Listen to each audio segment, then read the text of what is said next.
এক বাটি লাল শুকনো মরিচ, এটা ভাজবো আর ভর্তা করবো, আলু ভর্তা, আর আপনাদের সাথে শেয়ার করবো, দেখতে থাকুন। এখানে আছে আলু সিদ্ধ, আর এখানে আছে পাতলা মুসুরির ডাল। এই মুসুরির ডালের সাথে আছে টমেটো। তো এটা দিয়েই আজকে খাওয়ার জমবে ভালো, আপনাদের সাথে শেয়ার করতেছি, আপনারা দেখতে থাকুন। লাল লাল করে মরিচগুলো ভাজা নিব, আর পেঁয়াজ আর রসুন ভাজা নিব আলু ভর্তার জন্য। আলু ভর্তাতে আমরা কাঁচা পেঁয়াজ খাই না, তো যারা কাঁচা পেঁয়াজ খান না তারা তো জানেনি, আর যারা খান তারা একবার হলো এরকম ভাজা নেবেন, খেয়ে দেখবেন, অসাধারণ একটা স্বাদ হবে। লাল লাল করে কড়া করে ভাজছি, দেখেন মরিচগুলা।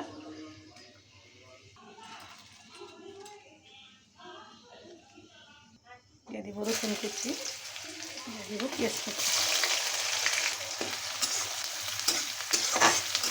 যারা আলু ভর্তা এরকম করে ভর্তা খামিয়ে খান না তারা একবার হলে ট্রাই করে দেখবে।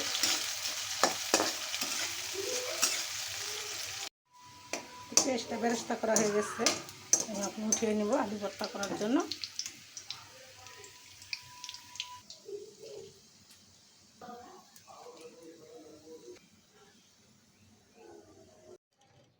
আলু ভর্তার সব প্রস্তুতি নেওয়া হয়ে গেছে। আমি এখানে শুকনো মরিচ ভাজা নিয়েছি, আলুগুলো একটু ছিলে নিব। একদম দেখেন বাড়তি আলুগুলো ফাইটে গেছে সিদ্ধ হয়ে। অল্প পানি দিয়ে চুলার আঁচ কমিয়ে সিদ্ধ করে নেবেন আলু। তো এই পানি থাকবে না, সেই আলুটার ভর্তা খেতে অনেক সুস্বাদু হয়। দেখেন আলুটা একদম ফাইটে গেছে। তো আমি সবগুলো আলু ছিলে নেব। ফেসবুকে কাজ করতে করতে অনেক সময় ভিডিওতে অনেক কিছু দেখি, কত কষ্ট মানুষের জীবনযাপন করে, সেগুলো দেখে মনে হয় নিজেকে অনেক ভাগ্যবান। আল্লাহ রহমতে ডাল আর ভাত আর যদি কিছু খেয়ে থাকি, তাও আল্লাহ রহমতে শুকরিয়া আদায় করি, আল্লাহ অনেক অনেক ভালো রাখছে। আলুগুলো আমার ছিলা হয়ে গেছে।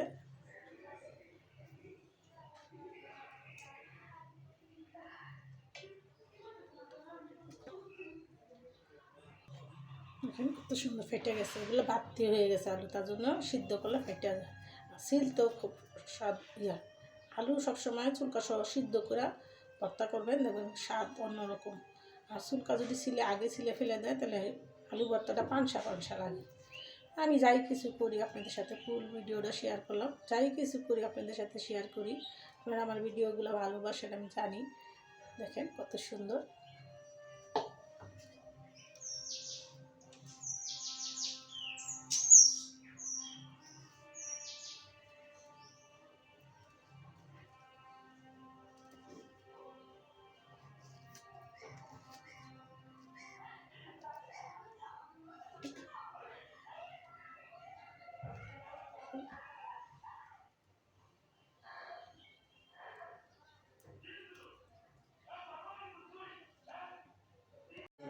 আলুটা ছিল হয়ে গেছে, মরিচের বটিগুলো ফেলে নিল।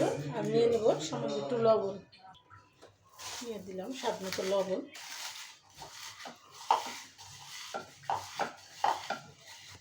দিয়ে দেবো পেঁয়াজ বেরেস্তা। এখন আলু দিয়ে আমি এক এক করে ভর্তাগুলো বানিয়ে নেব।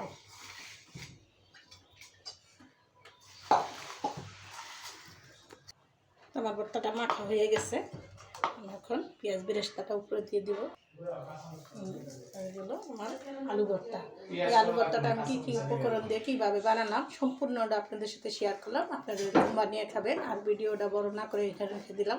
আসসালামু আলাইকুম।